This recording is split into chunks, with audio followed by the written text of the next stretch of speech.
Saturday night, Klay Thompson, 3 of his 27.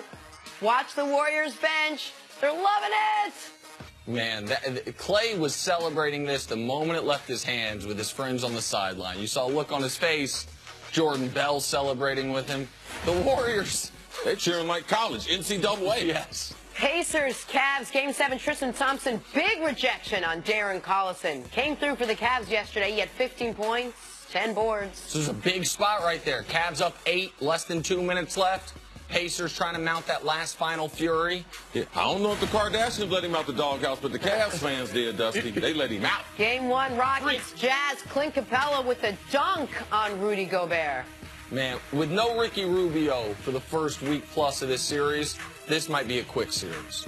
I don't think Jazz got enough offense to deal with these guys, especially if Clint Capella's giving you anything offense. They fought. Yeah, I wouldn't draw too many conclusions from the first game, especially after a tough series, very emotional for them. They're down one starter playing against the best team in the NBA. Let's just not overreact, okay? All right, same game, Donovan Mitchell with the hezzy crossover on James Harden, and then a nice little scoop layup right there. One of the reasons what makes him special is the ability to finish at the rim. But what he's done in this playoff, finishing with his right and his left hand, oh, man, he's a special player. His multitude of moves once he gets within 5 feet of the basket is remarkable. The different Euros, or as Jenny would put it, hezzies, he can, like, he's I feel like I made the staff aware of Donovan Mitchell. I will give you credit for that, CC. We were all on the Ben Simmons train. CC said, buy a ticket to this Donovan Mitchell train. Hey, guys, let's talk some Cowboys. If I told you there was a guy on the Cowboys roster who's overpaid, whose skills have declined, and who may not be back next season, you would say, I know, Jenna, Des Bryant.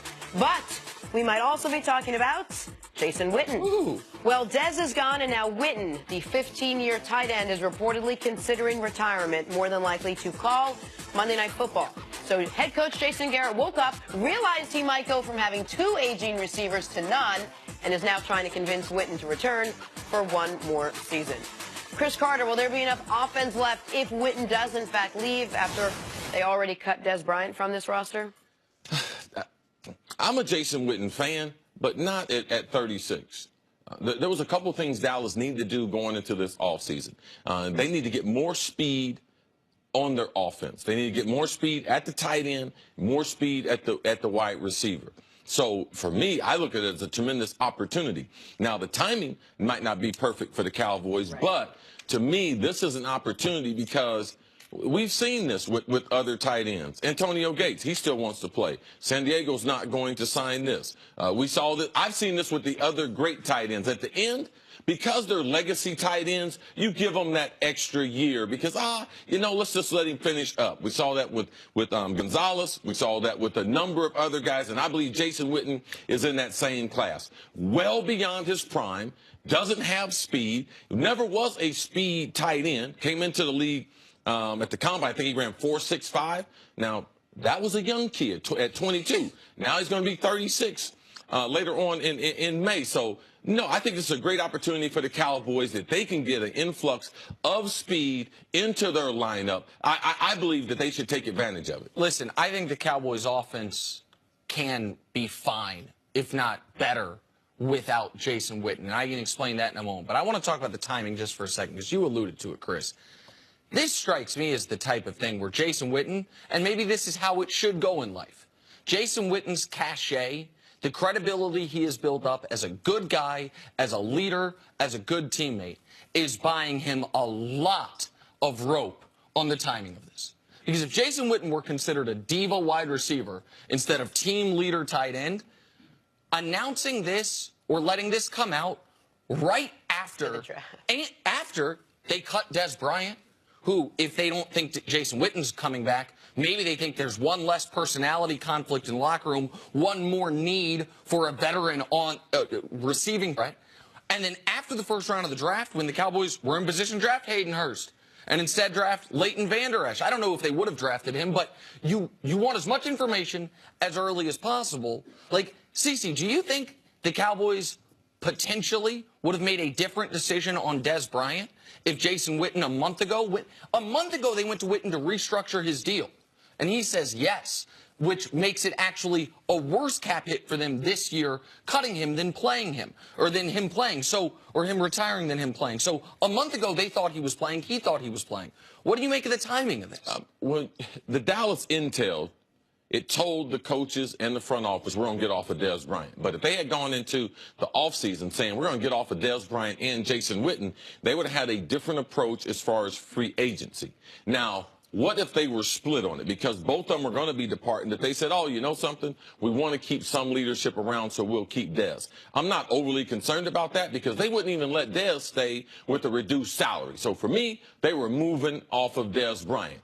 Just their whole approach as far as free agency would have been different. If they didn't have Witten already in the fold, maybe the Sammy Watkins opportunity that they have to go in a little bit deeper to try to secure someone like Sammy Watkins.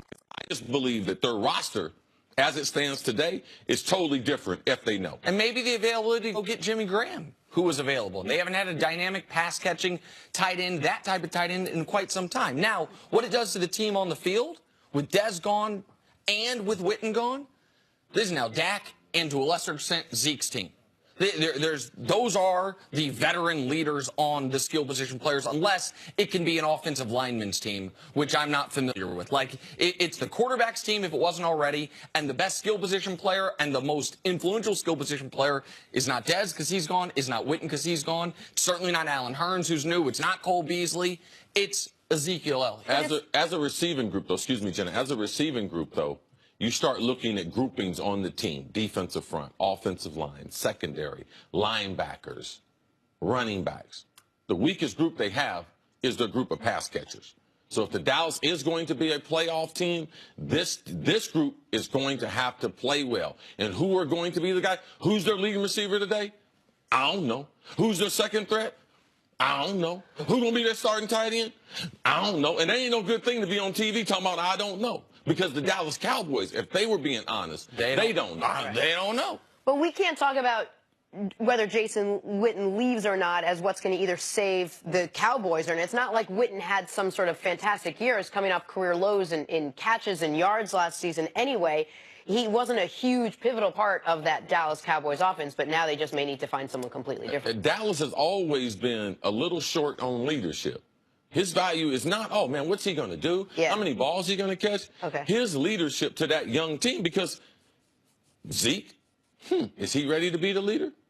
Dak trying to figure out the game, man. Yeah. Before you trying to tell him to be this great leader, he's trying to figure out the passing part of it. Now, a lot of that will go back on that offensive line. Tyron Smith being healthy, their ability to be able to dominate, but the running back and the quarterback, they're going to have to step up their leadership role going into year 3. Cowboys were bottom 5 in the league last year in yards after catch. That didn't do Dak any favors. We know that Dez was 88th in the league in yards after catch, and Jason Witten was near the bottom amongst all tight ends in yards after catch. The one silver lining is, whomever they replace them with, they might have a little more explosion, a little more fast twitch. But the question is, are they good enough players? All right, let's take a break. Coming up, will Shaquem Griffin be able to make an immediate impact on the Seahawks? It is a great story, an inspirational story. We'll tell it to you next on First Things First. I accept I don't bike the miles I used to.